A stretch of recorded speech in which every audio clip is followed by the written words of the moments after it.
আসসালামু আলাইকুম। 52 বছর বয়সী একজন পুরুষ পেশেন্টের আজকে আমরা দুটা কসমেটিক সার্জারি করছি।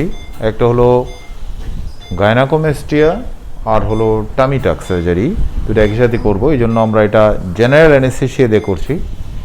উনি বেসিক্যালি নিউ ইয়র্ক প্রবাসী, ওনার বয়স 52।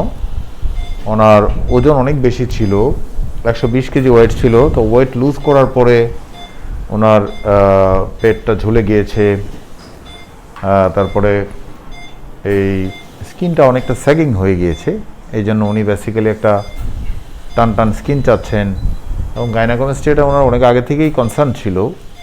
তো এই দুইটা সার্জারি উনি একসাথে করতে যাচ্ছেন। তো আমরা আজকে এই দুইটা সার্জারি করব।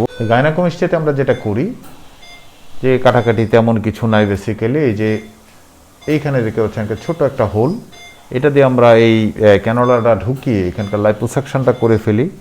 তারপরে এই হোলটা আরেকটু বড় করে এখান থেকে গ্ল্যান্ডটা বের করে নিয়ে আসি। এভাবে গাইনাকোমেস্টিয়া সার্জারি হয়ে থাকে। তো এরপরে আমরা যেটা করব যে এই যে ওনার পেটের মধ্যে ফ্যাট আছে, বিশেষ করে উপরে পেটটা ওনার বেশ পাফি, ওখান থেকে আমরা ভালো করে লাইপোসাকশন করব। এই ফ্ল্যাঙ্কটাও ফুলে আছে, এই লোয়ার অ্যাবডোমেনটাও বেশ স্যাগিং হয়ে আছে। এই কাজগুলো আমরা করব। লাইপোসাকশনের পরে আমরা টামিটাক সার্জারি করব। এই লাইপোসাকশনের পরে টামিটাক সার্জারি করলে যে সুবিধা সেটা হলো যে যেহেতু পুরোপুরি ডিসেকশন হয় না, কিন্তু এক ধরনের হাফ ডিসেকশন হয়ে থাকে, অর্থাৎ এখানে যে ফাইব্রাস টিস্যুগুলি আছে এটা ধরে রাখে, যার ফলে আমি এখানকার ফ্যাটগুলো নিয়ে আসলাম, কিন্তু স্কিনটা টান দিলে অনেক দূর চলে আসে। এতে করে খুব ভালো টাইট করা যায়, অ্যাবডোমেনটা টান টান করা যায় আর কি। তো আমরা এই কাজটাই করব।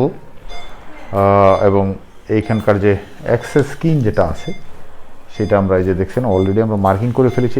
এই বরাবর হয়তো আমরা কাটবো, এটা ডেফিনেটলি এই মার্কিং বরাবরই কাটবো এরকম না।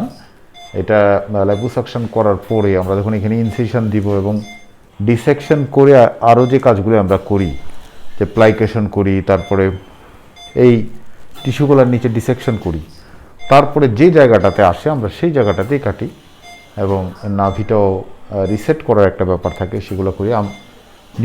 নিও অম্বিলিকাস ক্রিয়েট করা যেটাকে বলে, আমরা ডাক্তারি ভাষায় যেটাকে বলি।